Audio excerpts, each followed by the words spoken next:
Hii ni level ambayo Mungu huwa anaifanya kwa wale ambao wanaweza wakashinda kutoka hatua moja ya kutengenezwa. Naweza kusema kutoka kwenye wokovu unatengenezwa jinsi ya kutembea na Mungu kwenye wokovu, kwenye kujazwa Roho Mtakatifu, kwenye kuisikia sauti ya Mungu, kwenye kukua vipawa, kukua neema ya Mungu na kuisikia sauti ya Mungu na ahadi ya Mungu. Saa ahadi ya Mungu ikifika, ukaanza kubarikiwa, ukaanza kuinuliwa.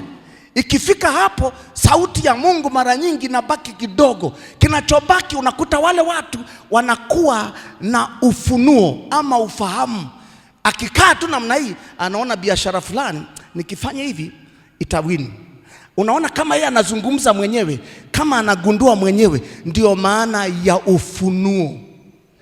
Unakaa mwenyewe, unapata revelation, unapata ufunuo. Ni ufahamu wa Mungu.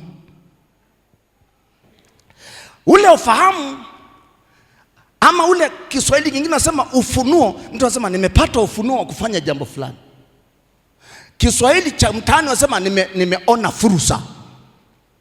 Anaiona wapi? Anaiona kutoka kwenye moyo wake. Kuna kitu, na wakati wengine wana fursa zingine, yeye anaona kitu fulani ndani ya, anaangalia jengo hili liko mjini ama liko pembezoni ya mji. Akiliangalia hivyo wengine hawaoni, lakini yeye anaona hapa nitafungua mini supermarket na nitaipangilia 1, 2, 3. Alafu anaita fundi, anamwambia nataka hapa ikae hapa, hapa ifanye hivi, hapa nitaweka hiki. Pale ambapo watu wengi wanapita, lakini wewe unapata ufahamu, na ukishawekeza hapo unaona kila siku asubuhi na jioni watu wanakwenda kuchukua mahitaji hapo. Unafanikiwa hapo. Kwa nini? Mungu analeta ufahamu baada ya kushinda. Na mimi nataka nikwambie Mungu ataachilia ufahamu baada ya kushinda kutoka leo.